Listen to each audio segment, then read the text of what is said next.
¿me oís? Porque... Sí. Ah, sí te oigo, sí. Es que no oigo nada. Estamos grabando, ¿eh?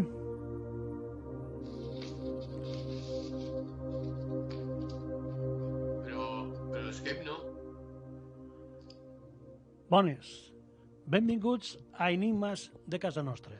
Volem compartir amb tu aquestes 2 hores de ràdio i d'enigmes i de misteris. Avui us parlarem sobre textos sagrats que fan relació amb personatges divins d'alguna forma que van passar una sèrie de coneixements als nostres antepassats. És un tema molt complex, és un tema molt... però que hi ha cada vegada més gent que sí que creuen que va existir una civilització, digues-hi Atlàntida, Lemúria o la que vulgueu. Però sí que va existir una civilització molt avançada que potser no li donem tota la importància que tenia. Això serà la primera hora, amics. La segona tenim a Enric Sabarit, que ens parlarà sobre les enigmes de casa nostra, de Lleida. I l'entusiasme de viure de l'Emili i també, com no, l'espai amb l'Héctor, que també ens parlarà sobre el cosmos.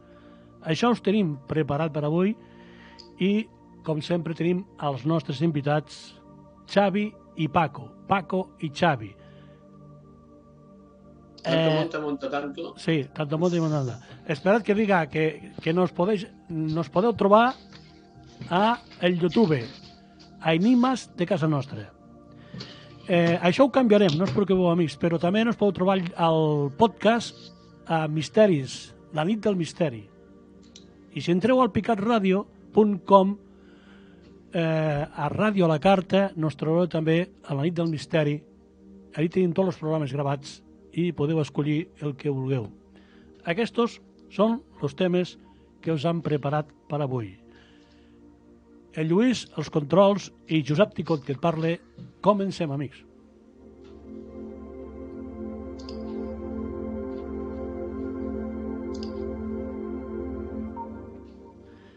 Bueno, ahora sí, amigos, ¿qué tal? Buenas noches. Paco y Xavi, tanto monta tanto. ¿Qué tal? ¿Cómo estamos?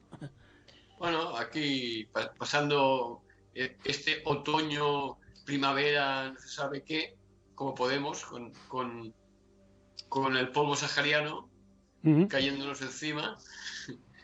¿Ahí en Málaga qué, Paco? ¿Hay polvo sahariano? Pues muy buenas tardes a todos. Yo hoy he lavado el coche porque efectivamente cayó un montón de polvo sahariano que viene además radioactivo, ¿eh? Dicen que trae cesio 100 y pico, 137 o algo de eso, porque allí los franceses en el Sáhara hicieron, en la zona de Argelia y también en Marruecos, test atómicos. Y resulta que el polvo han descubierto unos investigadores que viene cargadito. Entonces yo hoy, que me he enterado en la prensa de esto, he ido rápidamente a lavar el coche. Y a mediodía se ha puesto a llover otra vez y me ha puesto el coche perdido de nuevo. Tú siempre con buenas noticias y sobre todo atómicas y radioactivas, ¿eh? Sí, atómicas y radioactivas, sí. Bueno, amigos, vamos en este caso así es. Vamos a empezar. Por cierto, que allí en Málaga, para curiosidad de oyentes, cuando sopla el viento del Sáhara en verano, le llaman la terra. El terral. ¿Eh? Sí, terral. Este es un viento que viene cuando se calienta toda España. Por Córdoba tenemos línea directa de viento, y vienen de ahí, de toda esa zona que se pueden freír huevos sobre los capotes de los coches. Viene de tierra, viene un viento que te mete aquí 40 grados rápidamente. Sí. Pues allí una semanita. Allí en la base aérea los compañeros no decían terral, le llamaban la terra. Y me acuerdo que me echaron un cubo de agua. Sí. Me echaron un cubo de agua desde una ventana porque era medio novato. Y a los 10 minutos estaba seco. Bueno, vamos, amigos, que tenemos que empezar. Y el tema que nos... Bueno, ya que habláis de Argelia, allí hay un museo al aire libre, que es Tassali. Por lo tanto, también es relacionado con el tema que hoy vamos a enfocar, vamos a hablar, que es de alguna forma esos dioses o semidioses que poblaron la tierra y que dieron una serie de conocimientos a nuestros antepasados. Bueno, es que Cicerón, Plinio el Viejo, Séneca, Tito Livio, Julio Sequent, esta gente dejaron narraciones escritas de cosas extraordinarias en los cielos. El Vedanta, por ejemplo, o el Ramayana, 300 años antes de Jesucristo, el Vedanta es uno de los textos más antiguos de la India. Y allí nos habla, por ejemplo, las vimanas, que unos objetos volantes que pilotaban por seres que con un armamento capaces de destruir naciones en cosa de segundos, similares a las bombas atómicas de Hiroshima y Nagasaki. Esas divinidades a veces se descantaban por unos y perjudicando a otros. Por ejemplo, Alejandro III, emperador de Macedonia, tenía sitiada, por ejemplo, la ciudad de Tiro, en el Líbano, y allí nos habla de escudos flameantes, que esos escudos flameantes lanzaron un rayo de luz a la fortaleza, abriendo tal agujero, que por allí penetraron y conquistaron la ciudad. Alejandro Magno, 330 años antes de la nuestra era, fue perjudicado por estos seres. Al intentar invadir la India, esos objetos pasaron con vuelos raseantes por encima del campamento que pusieron en jaque todo su armamento y a más los elefantes de alguna forma se pusieron muy nerviosos y al final tuvieron que desistir en invadir la India y se marcharon. Nos encontramos prácticamente, podemos hablar por ejemplo de esa edad de oro que recuerdan prácticamente todos los pueblos y civilizaciones de nuestro planeta. Una de oro que nos hablan los griegos, por ejemplo. Los griegos nos hablan que los dioses del Olimpo participaban conjunto con los humanos. También nos habla los egipcios, pero lo decían del otro nombre, decían Leset Bi, que quiere decir el primer tiempo, que los dioses convivían con los humanos en el Nilo y que construyeron esos grandes monumentos. Hay un texto que me gustaría, aparte, aquí, que hay un personaje egipcio que se llamaba Inhotep. Inhotep era el guardián del Nilo, era ingeniero, era el jefe de los ejércitos y además tenía un nombre muy curioso y muy peculiar, que era supervisor de lo que el cielo trae. Supervisor de lo que el cielo trae. En la India también se hablaba de esa edad de oro. Hemos hablado antes de los vimanas, de esos objetos que iban volando, y que también nos habla en la China del emperador amarillo, que el primer emperador que vino con un dragón con fuego y humo, que cada vez que aparecía la tierra temblaba y los hombres se asustaban. Prácticamente tenemos en todas las culturas algo similar a esos dioses que poblaron la tierra, que nos dieron una serie de conocimientos, de tradiciones, de cultura, de civilizaciones, que no tenemos ningún rastro. Sí que hay monumentos, pero no vinculados directamente con esas divinidades o estos seres. Podríamos hablar de muchas cosas, por ejemplo, de la crónica de Lionjin, que nos abarcamos a más allá de los tiempos, en el cual nos habla de los antepasados celestes, que también bajaban de las estrellas para dar ese conocimiento. Podemos hablar de los dogones, una tribu de Mali, de Mendiagara, lo cual allí nos hablan esta gente que ya tenían conocimiento de que la estrella Sirio tenía 3 estrellas y que la estrella A tardaba 50 años, perdón, la estrella B tardaba 50 años en dar la vuelta a la estrella A. Este conocimiento ya lo tienen los dogones y hablaban de un ser, de un dios que le decían Nomo, parecido a una serpiente o a un pez, que vino con una carroza de fuego que les dio el conocimiento, les dio su civilización, sus tradiciones y sus costumbres. ¿De dónde venía ese conocimiento? Y podemos hablar de muchas cosas, de mucho que están en los textos antiguos, en la Biblia, en los textos sagrados, que nos hablan de esas divinidades, que de alguna forma nuestros pueblos tienen el conocimiento, que sabían que existían y que se pierden en los tiempos, pero que quedó ahí.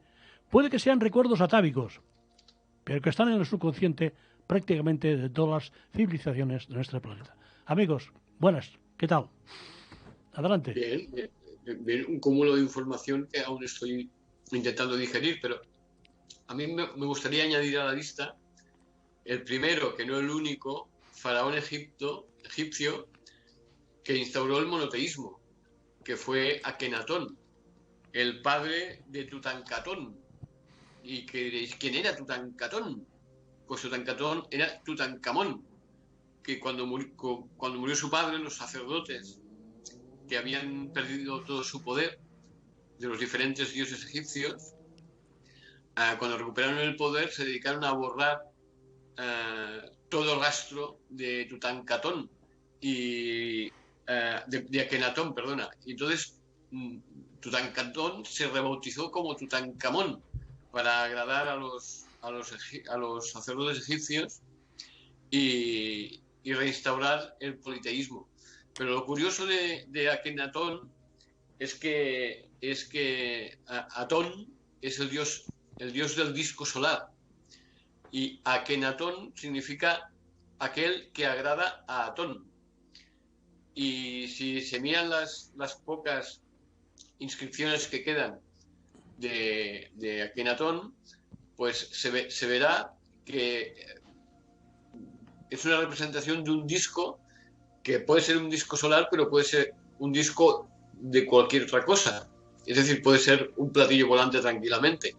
Pero, curiosamente, esa representación coincide exactamente con otras representaciones hechas en piedra por los etruscos, que cuando se nombraba un rey, estaba amparado por un disco solar que era exactamente igual en la representación que hacían los etruscos en piedra que la que hicieron posteriormente los egipcios. Y esto de la memoria atávica a mí me cuesta un poco, porque claro, eso querría decir que los primeros pobladores de la Tierra vivieron ese suceso cuando eran todavía, ¿qué te diría yo?, neandertales, porque luego se disgregaron por el planeta y fueron evolucionando en cada lugar a su manera y a su ritmo. Sin embargo, en lugares tan distantes como África, América, Asia y Europa, se representan las mismas ideas, naturalmente de formas diferentes. O sea, se explica lo mismo en el Mahabharata que en la Biblia. Se representa diferente, pero se explica lo mismo, una batalla celestial. En un caso eran ángeles que se pelearon entre ellos y en otro caso eran dioses que se peleaban entre ellos. Y así sucesivamente en todas las civilizaciones. A mí me parece muy curioso que en un planeta no conectado todas las civilizaciones expliquen la misma historia a su manera. Yo eso de la memoria atávica, en este caso concreto, me cuesta de entender, pero seguro que Paco nos ilumina. Paco. Bueno, yo voy a añadir, ya que habéis hablado cada uno de una parte del mundo, yo voy a añadir la otra parte del mundo. En América, en Mesoamérica, también tienen sus dioses que vinieron del cielo y trajeron el conocimiento, la agricultura, los momentos que eran mejores incluso para hacer la guerra. Y me refiero a Quetzalcóatl, entre otros, que trajo el conocimiento a aquella parte del mundo. Viracocha, en fin, en aquella parte también hablan exactamente de lo mismo, de gente que venía del cielo, venía volando y traía altos conocimientos, una forma mejor de organizar la sociedad, es decir, tecnología y conocimiento. Pero es que hasta los hebreos nos hablan de cosas muy curiosas. La Biblia hebrea y nuestra Biblia, la cristiana, también habla, fíjate que habla de los Elohim. Los Elohim esa es una palabra hebrea que es plural, es el plural de Eloah. Eloah es Dios. El nombre propio de ese Dios sería Yahvé, y Elohim sería dioses. De hecho, en los Salmos 82 se dice textualmente que Dios estaba en una reunión con los dioses y en medio de ellos los juzga, a los Elohim. Es decir, no hablan simplemente de un Dios, sino de muchos, en plural. En el Génesis se hace referencia a esto, ¿no? Cuando el pecado original se describe en la Biblia, que son expulsados del paraíso, y Yahvé se dirige a otros como él y dice, no permitamos, ya que ha comido del árbol del conocimiento, no permitamos que coma del árbol de la vida y como nosotros viva para siempre. Es decir, siempre en plural. Efectivamente, todas las grandes culturas han dejado plasmado en sus sagradas escrituras que había alguien que vino de arriba, que vino volando, pero que no era uno, aunque nos hayamos empeñado en dejar un Dios único, un jefe, parece que había muchos como ellos. Y siempre es lo mismo, como decías, parece que vienen de fuera y han venido a instruirnos, a organizarnos y a dejarnos un poquito enderezados para que creemos las sociedades que ahora tenemos. Pero ¿quiénes eran? ¿De verdad hay un Dios con barbita así parecido a Xavi que nos va a castigar si somos malos? Soy yo. Yo creo que hay bastante que hablar sobre este tema. Y fíjate, también los griegos, que no quiero que se me pase. La primera mitología griega habla de Cronos como hijo como uno de los primeros titanes, del grupo de titanes que son creados por Urano, por la unión de Urano y Gaia. Es decir, parece que de otro planeta, junto con este planeta, se creó una primera generación de titanes de los que derivan sus hijos, entre ellos Poseidón y Zeus.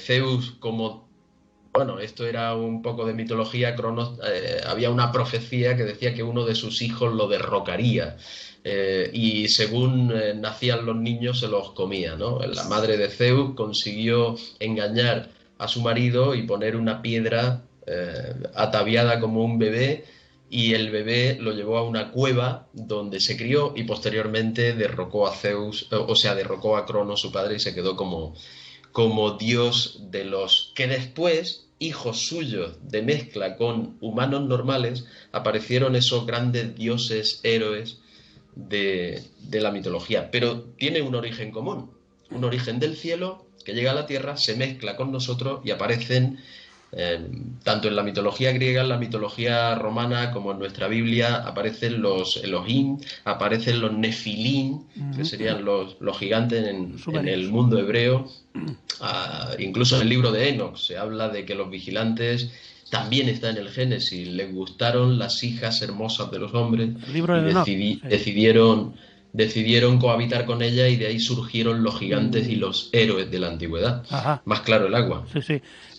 Paco lo ha explicado muy bien, pero lo que me parece extraño es que, ya lo has dicho tú, Quetzalcóatl, Viracocha, Kukulcán, aquí nosotros también tenemos el mítico, el mito de Adán y Eva, en la cual, ahora me parece muy curioso que fijaros vosotros, Adán y Eva, Adán ADN, Eva óvulo. Es posibilidad de que hubiera un experimento genético por allí. Claro, luego tenemos, en los sumerios, que esos dioses extraños, mitad hombres, mitad reptiles, y tenemos prácticamente en todas las culturas una definición de ese dios, supuesto dios, que tenía un aspecto extraño, como serpiente, la serpiente emplumada de Quetzalcóatl, ¿no? Y vamos, si repasamos prácticamente las culturas, nos encontramos con ese mito prácticamente en todas. Hablamos de habéis hablado, por ejemplo, del libro de Enoch, que eso lo amplía más, que nos habla de esos seres, supuestos 200 ángeles que aterrizaron en el Monte Hermón, que dieron el conocimiento a esos seres, que trajeron la medicina, trajeron la astronomía, les dieron una serie de enseñanzas, y que esos seres, por lo que se ve, hubo una rebelión, lo explica Enoch. Hubo una rebelión que se apartaron de esa idea original y viendo que había una civilización extraordinaria de mujeres, cogieron de ellas tantos como quisieron y engendraron los hijos de antaño, los gigantes de antaño, ¿no? Esto no sé, esto tiene una explicación. ¿Cómo podemos trasposarlo esto? ¿Cómo podemos explicarlo, no? Porque, a ver, yo lo primero que quiero remarcar es que la historia también se explica por quienes explican la historia. Y me explico. A excepción hecha de griegos y romanos, los demás, todos los dioses eran hombres y se enamoraban de las mujeres de la tierra. Pero eso, claro, porque los historiadores que lo explican eran hombres. Parece ser que no habían mujeres diosas que se podían enamorar de la belleza de los hombres y engendrar también titanes, ¿no? Como bien ha explicado Paco, tanto griegos como romanos tenían dioses y diosas. En el resto todo eran dioses masculinos que se enamoraban de bellas mujeres y engendraban hermosos terrícolas gigantes, ¿no? En cuanto a cómo eran esos dioses, yo la pregunta que me hago es si las representaciones de esa especie de lagartos alados era una representación fidedigna y realista o era una proyección que hacían en la representación de las habilidades de aquellos dioses, ¿no? Que podían cambiar de forma o de color o de aspecto y que podían volar. Y la forma de proyectar esas cualidades en sus representaciones, pues era plasmarlos como reptiles alados o como serpientes. Es decir, que muchas veces tomamos la iconografía como una representación realista de aquello que veían y probablemente era una proyección de las cualidades que tenían. Igual como en la Biblia se habla de carros de fuego, todos sabemos que no ha existido nunca un carro de fuego, si no es que hablamos de un avión, de un helicóptero o de otro artefacto volador que lance fuego o humo cuando se eleva. Pero si tú en tu civilización no tienes en tu catálogo mental pues ni un avión, ni un helicóptero, ni un cohete, ni un ovni, ni nada de nada, pues que, ¿cómo lo llamas? Carro de fuego, ¿no? Y otra curiosidad, que supongo que ya la he mencionado, es esa batalla entre dioses. En casi todas las religiones del planeta hay siempre una batalla entre dioses. Los que quieren irse, digamos, por decirlo de alguna manera, y dejar ya a los hombres que se espabilen, y aquellos que quieren quedarse precisamente porque han tenido relaciones con terrestres, ¿eh? No sé si hombres y mujeres o solo mujeres. Y al final los que ganan, unos se van, teóricamente los que ganan, y los que pierden se quedan solitos, pobrecitos y abandonados por los suyos.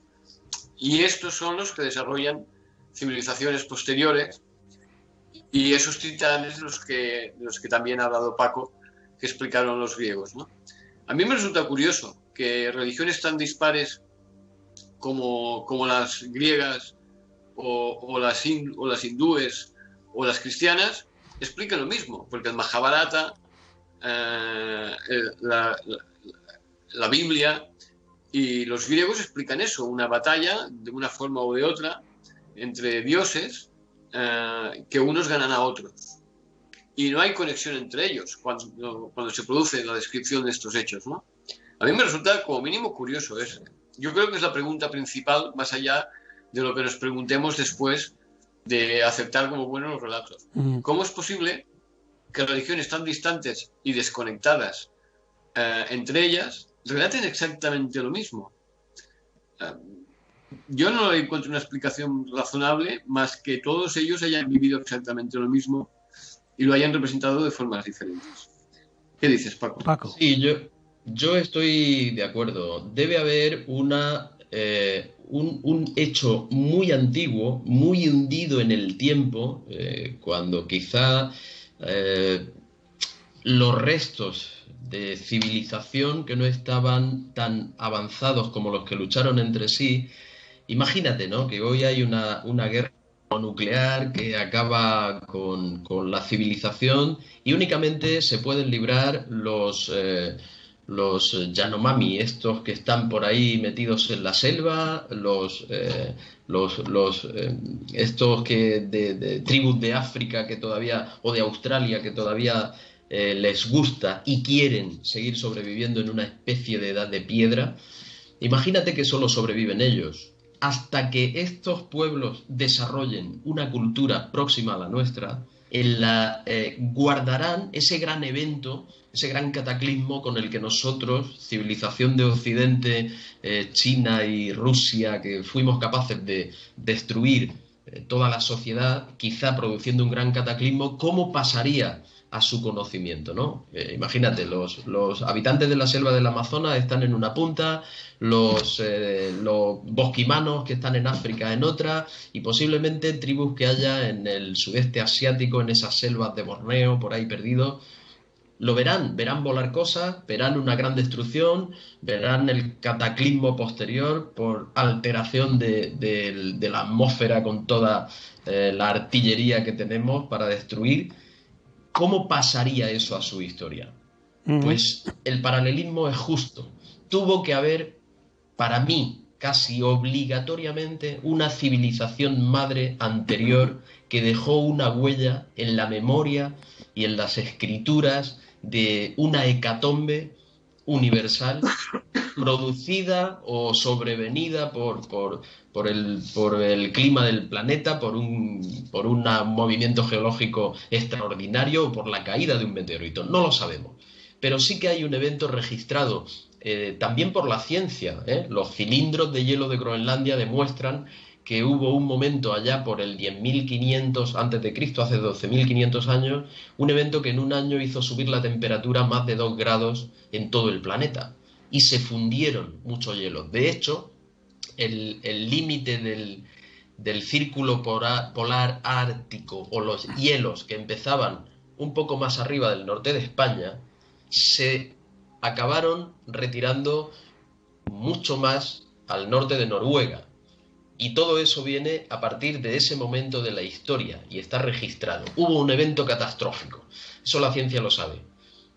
Pudo ser aquel el que acabó con esa civilización, y los restos de esa civilización fueron los dioses que instruyeron a estas tribus que quedaron sueltas por ahí y que hoy somos la civilización que ha renacido, ha recuperado aquellos conocimientos, y hemos fijado en nuestras sagradas escrituras que los dioses eran capaces de volar, traían el conocimiento, eran una raza de titanes porque hacían obras incomprensibles para aquellas tribus. Yo le veo un paralelismo muy interesante. Lo que decía, efectivamente, batallas entre dioses están registradas en Sumeria con el mito de Gilgamesh. Hay una diosa, bueno, hay muchas diosas en la antigüedad. Sí. Una de ellas, Sumeria, Inanna, que era protectora, era al nivel de cualquier dios. Y lo curioso de todos estos dioses es que se comportaban como humanos. Les gustaban las mujeres, hacían fiestas. Todas las sagradas escrituras hablan de esto. Incluso la cristiana, que es más restrictiva, tiene referencias a dioses en plural, incluso en el Génesis, ¿no? En lo más ortodoxo. Bueno, hablan del vino sin tapujos y de hacer, como te digo, fiestas donde había un poco de todo. Había un dios. Eran muy humanos. Había un Por dios. lo tanto, podía ser una civilización avanzada como la nuestra, que acabó destruyéndose, y nos estaríamos refiriendo justamente a donde siempre apuntamos, a la Atlántida. Hubo un dios que se llama Baco, ¿no? Que era el dios del vino, ¿no? ¿No era este? Baco. Sí, claro. Este es romano, creo. Bueno, y a mí me gustaría... Baco, que no Paco, ¿eh? Paco también. Yo, un vinito tinto de vez en cuando, pues también cae. Muy bien. ¿Qué es un Borgoña? ¿Es un Panadés o es un Rioja? No, para mí, un pago de los capellanes, con eso me conformo. Me gustaría introducir también sobre lo que estáis hablando algo que me parece muy curioso. Esos dioses, esos supuestos dioses, las armas que llevaban. Por ejemplo, sí. Tenemos a Rama, el dios Rama. una persona histórica de 7.000 años, que luchó con un demonio que se llama Ramasama o algo así. Bueno, vamos a ver. Este llevaba un arma No. que por donde Ahora. pasaba lo destruía prácticamente todo. El dios celta también, Luke y Lucina, que llevaba un arma, una espada que lanzaba fuego y todo lo que pillaba, lo desmontaba todo. Ostras, esto parece curioso. Y el arca de la alianza. No te Eso, olvides. otro, ahí está, en Jericó, ¿no? En Jericó, las murallas de Jericó. Es curioso porque Dios le dice a Josué que tiene que dar durante 7 días vueltas sobre la muralla de Jericó, llevando el arca por encima y a más sonando las trompetas de carnero. Al 7º día las murallas se derrumbaron. Se habla de un milagro, se habla de un terremoto, pero esto pasó, las murallas se derrumbaron, cayeron todas.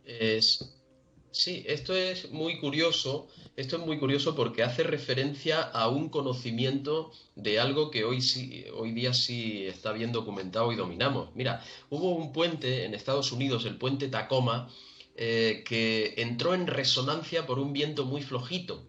Pero al entrar en resonancia, la resonancia es un efecto que absorbe la vibración de otra cosa, esa vibración se va aumentando porque es la vibración resonante de los materiales con que esté realizada cualquier cosa, y esa resonancia podéis buscar en internet el movimiento del puente Tacoma. Eso es absolutamente impresionante, un puente enorme con millones de kilos, y acabó bamboleándose como un papel, como un trapo al viento, y destruido por un sencillo viento. Creo que eran de unos 40 kilómetros por hora o 45 kilómetros por hora.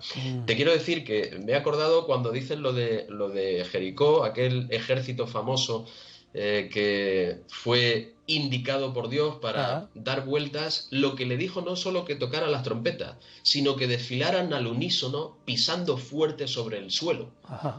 Y todos a la vez. Es decir, estamos hablando de conocimientos de tecnología resonante. Sí. Si tú produces una vibración Sonido. con los pies, un ejército entero pisando a la vez, sonando trompetas, más vibración, quizá las murallas entraron en resonancia y aguantaron 7 días. A los 7 días se resquebrajaron y, bueno, emplearon los materiales ondas, no eran buenos. emplearon Pero ondas son de sonido.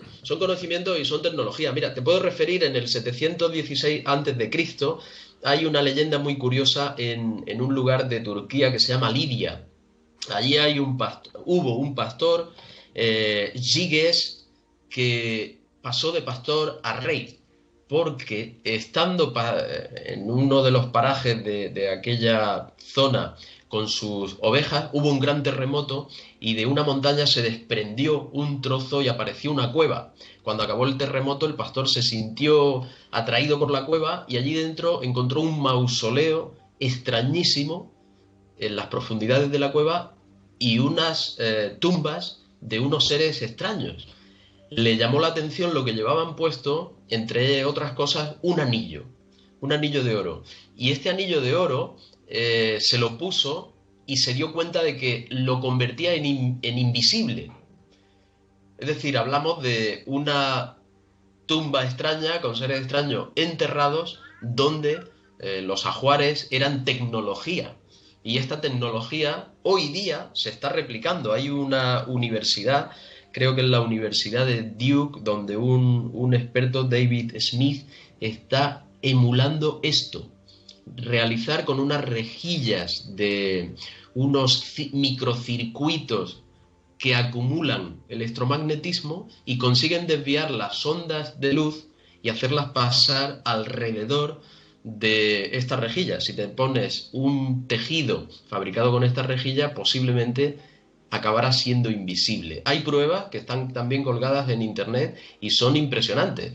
Es decir, hablamos de escrituras antiguas, de posibles leyendas antiguas que describen efectos que hoy la ciencia está consiguiendo. Y en su día solo fueron leyendas, cuentos y fantasías. Es curioso, ¿no? Pero esta leyenda de Giges acabó siendo rey porque con la invisibilidad accedió a palacio, sedujo a la reina y bueno, pues allí se quedó el hombre, destronó al otro señor.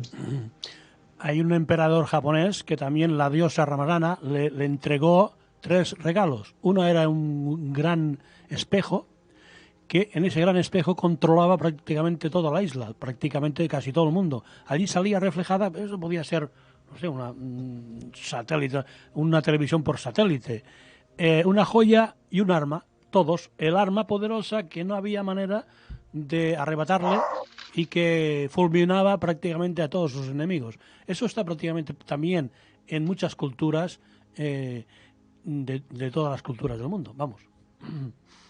Lo que pasa es que viendo el pacifismo de los dioses, se entiende perfectamente el pacifismo de los humanos, ¿no? Ya. Por eso te digo, por eso te digo que es que eran unos dioses que han quedado como dioses por las capacidades extraordinarias que tenían y que eran incomprensibles. Hay un momento en que la ciencia tiene un límite y después se vuelve magia o se vuelve milagro. Quizá la magia y el milagro sean la ciencia del futuro. Es posible, ¿no? Hay una línea ahí en que la ciencia efectivamente depende de quién vea esa ciencia y el nivel de conocimientos que tenga, puede interpretarlo como magia. Las leyendas están llenas de varitas, de magos que eran capaces con la varita de hacer cosas extraordinarias, ¿no? Igual solamente era un puntero láser, vete a saber, por decirte algo, ¿no?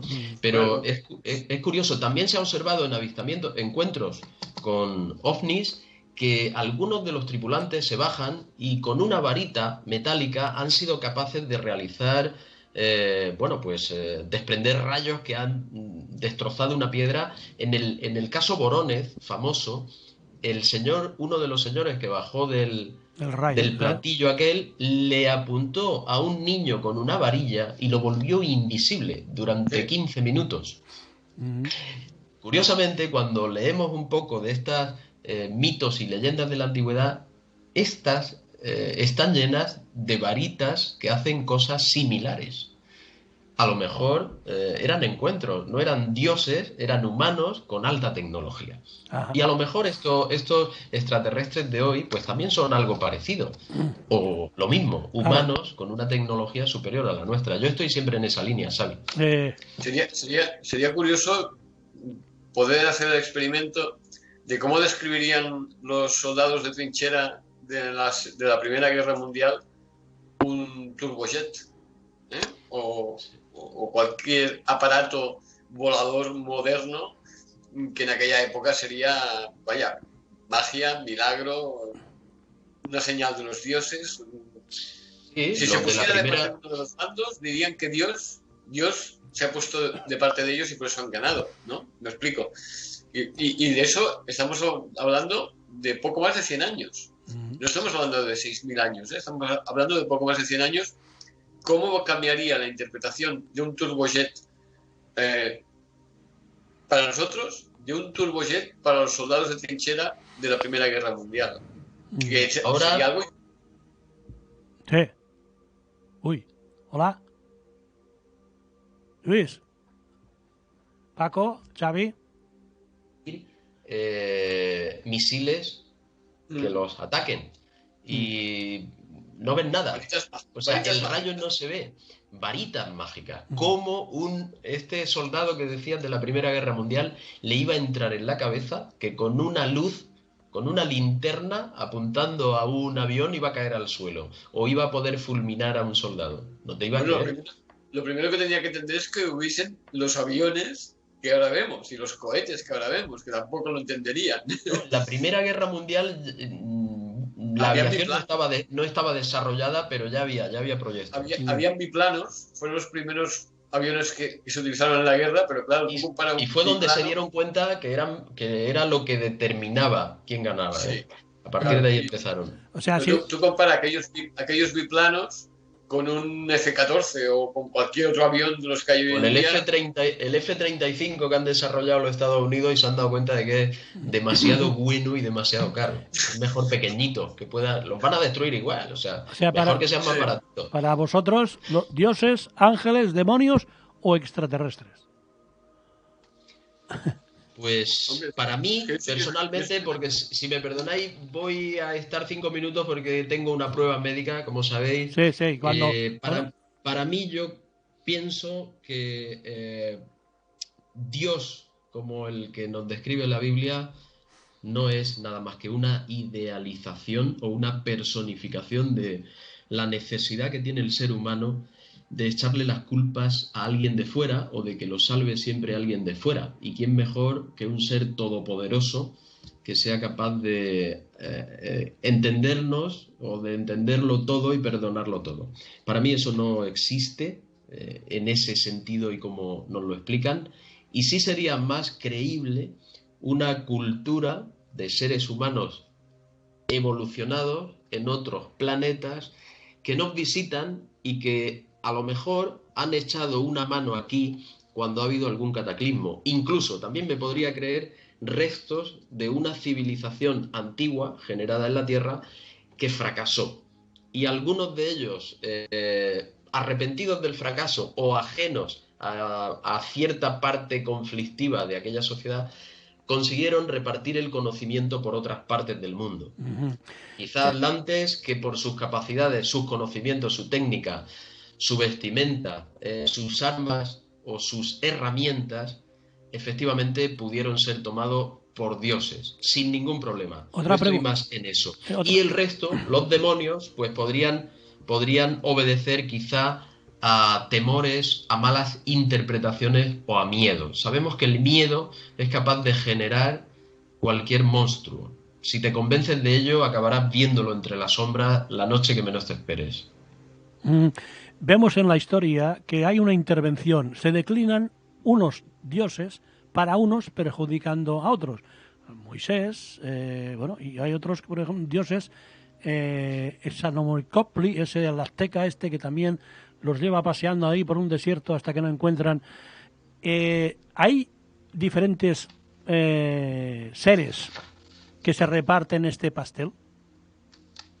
Mira, yo como buen agnóstico, respondiendo a tu primera pregunta, yo no creo en las descripciones que hacen los libros sagrados de los diferentes dioses, más bien creo que es una proyección de algo que vivieron, y estoy más por lo que ha dicho Paco, o bien una civilización externa a la Tierra, o la disgregación de una civilización muy avanzada y fracasada finalmente en la Tierra, que los restos de esa civilización fueron explicando o intentando explicar a una parte de la humanidad menos avanzada, pues técnicas y conocimiento, ¿no? Sobre los demonios y los dioses, bueno, es el bien y el mal. El bien y el mal es una cosa intrínseca en nuestra forma de pensar y le has de poner un nombre. El bueno es el bien y es un dios, y el malo es el mal y es un demonio, un diablo, como quieras.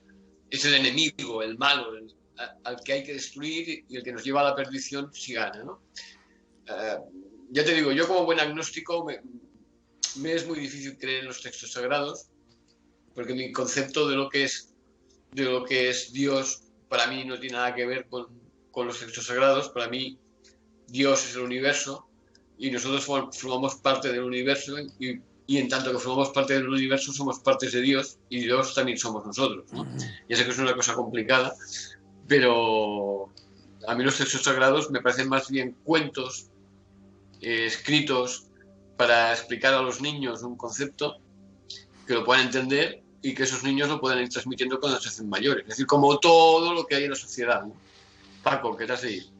Ya te veo cara de Sí, yo tengo ya un poco de prisa, tengo el hospital al ladito, pero tardo 10 minutos, pero tengo cita a las 1:30 y quiero estar allí a las 1:15.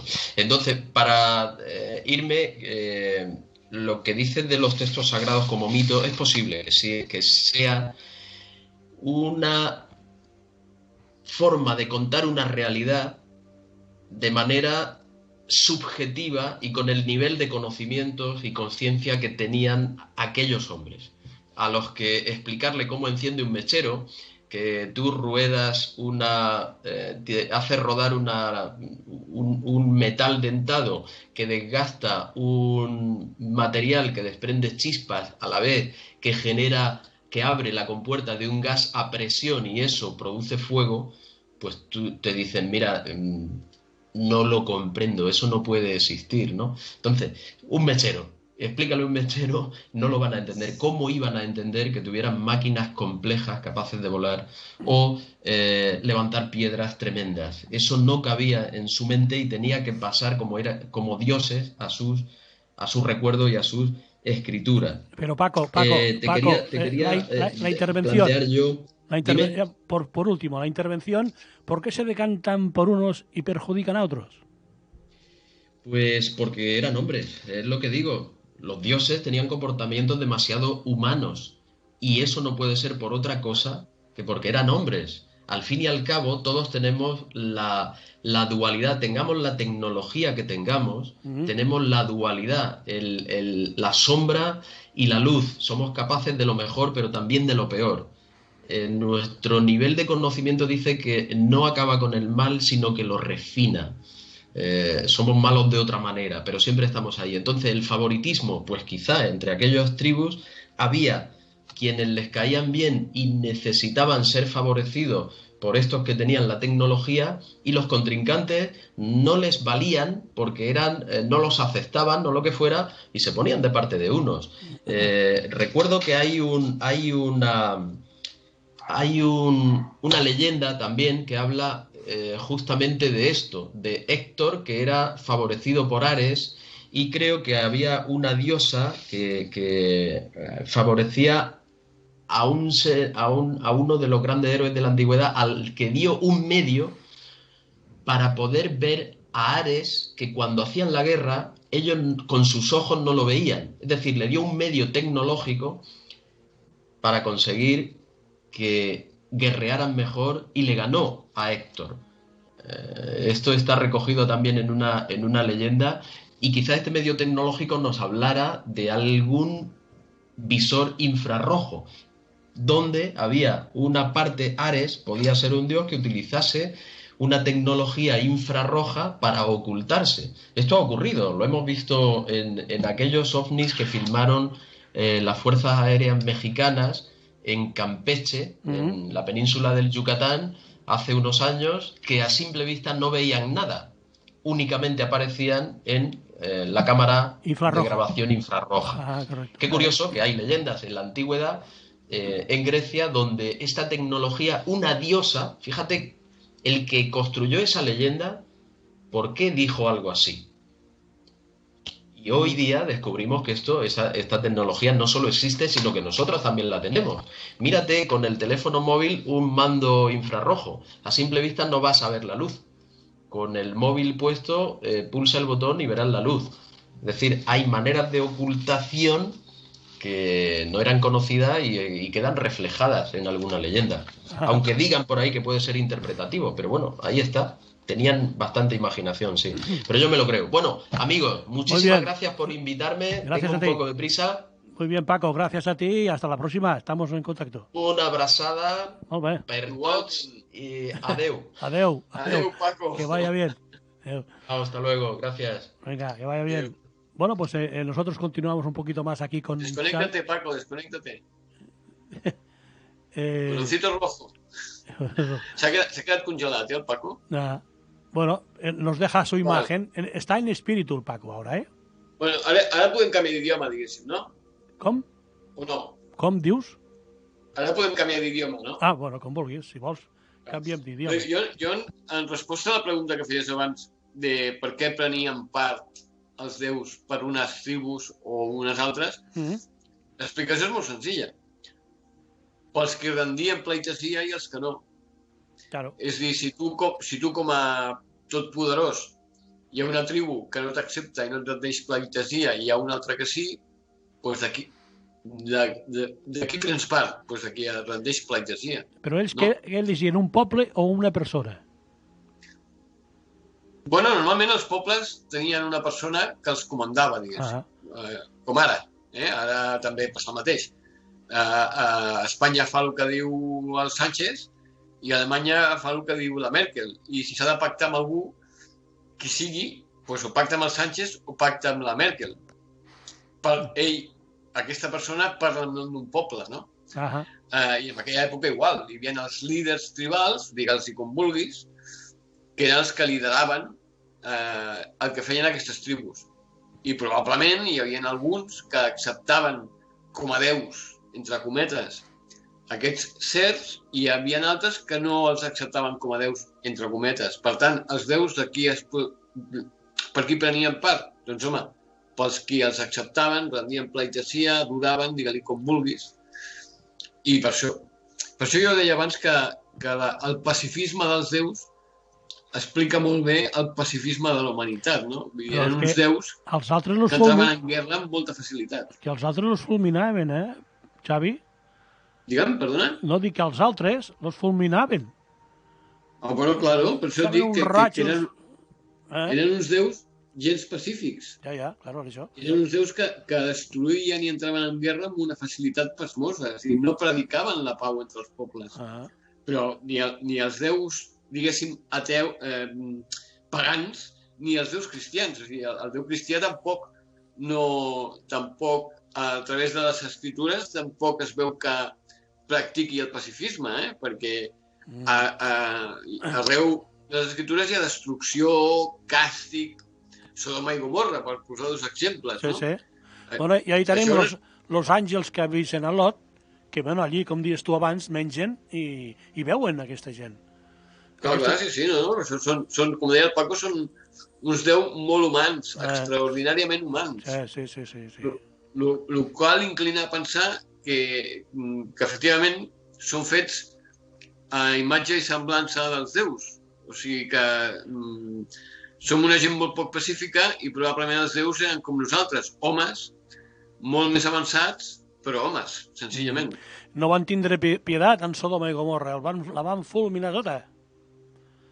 Els dos pobles van quedar com si els hagués caigut una bomba atòmica, per dir-ho d'aquesta manera.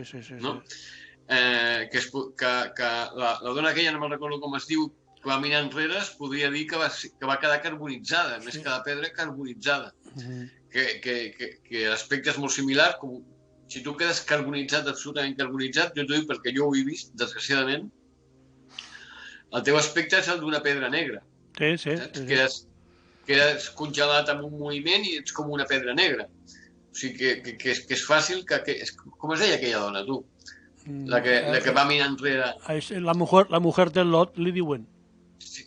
La dona de Lot, que es va girar, doncs es devia parar i devia quedar carbonitzada. Diu que es va quedar... I la descripció és la de dues bombes atòmiques, directament. Sí. Radioactivitat.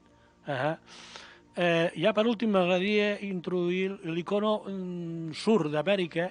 Hi havia una ciutat que es deia Tiwanaku, que va arribar a una cultura molt gran. Aquesta civilització abarcava unes 600 hectàrees i aquesta gent tenien carrers pavimentats, conductes d'aigua, movien pedres de 300 i 400 tonelades. Ostres, una gent que van arribar a una tecnologia molt gran i que la daten de fa uns 15.000 anys. Civilitzacions d'aquestes pràcticament n'hi tenim moltes, no? De gent que van arribar a un punt de coneixement que aquí, en aquests moments, no li atorguem. De fet, a totes les antigues civilitzacions del continent americà, especialment del sud-americà, perquè del nord-americà no tenim notícia, però el que seria el con sud d'Amèrica, tot el que es va descobrint desborda, diguéssim, perquè hi ha un aparell que han inventat els americans, que no me'n recordo com es diu, que el munten en un avió i llença ones cap a la Terra i després la imatge que et dona, el rebot d'aquestes ones, esborra la vegetació i et dona el que hi ha a la superfície. I han descobert que la majoria de les urbes conegudes de les antigues civilitzacions, asteques, maies, etc., són immensament molt més grans del que nosaltres pensàvem que eren. I hi ha quantitat d'arquitectura, de carrers, de canals, de llacs artificials.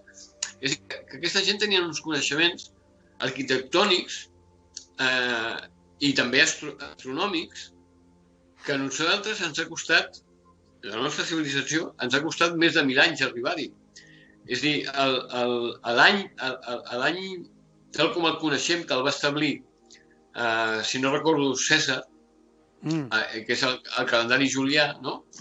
Doncs ens va costar quasi 1.000 anys d'establir-lo. I ells ja ho tenien fa 2 o 3.000 anys. Clar, i no tenien telescopis ni tenien res, simplement ho feien aparentment amb la llum de la lluna, la llum del sol, que a mi em costa de creure. Igual com em costa de creure que una tribu africana perduda de la mà de Déu sapigués que Sirius tenia 2 estrelles en comptes d'una, no? I que ho sabessin fa 3.000 anys. Sí, sí. Clar, com ho sabien? Sirius no es veu a simple vista. No podien saber que hi havia Sirius A i Sirius B.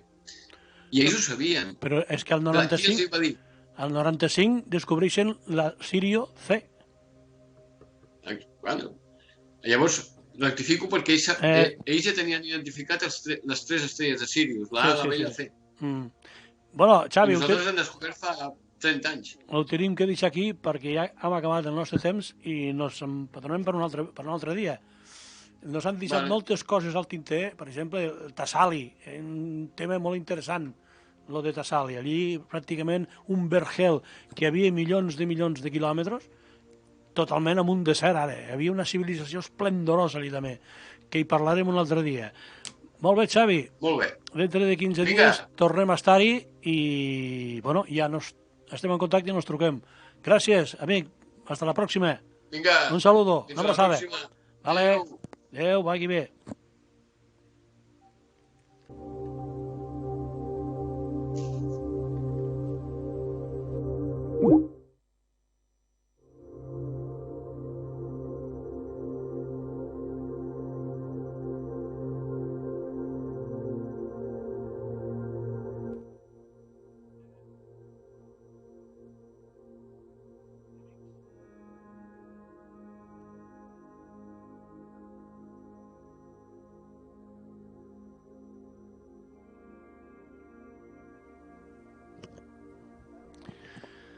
Sí, bueno, sí, no m'escolto.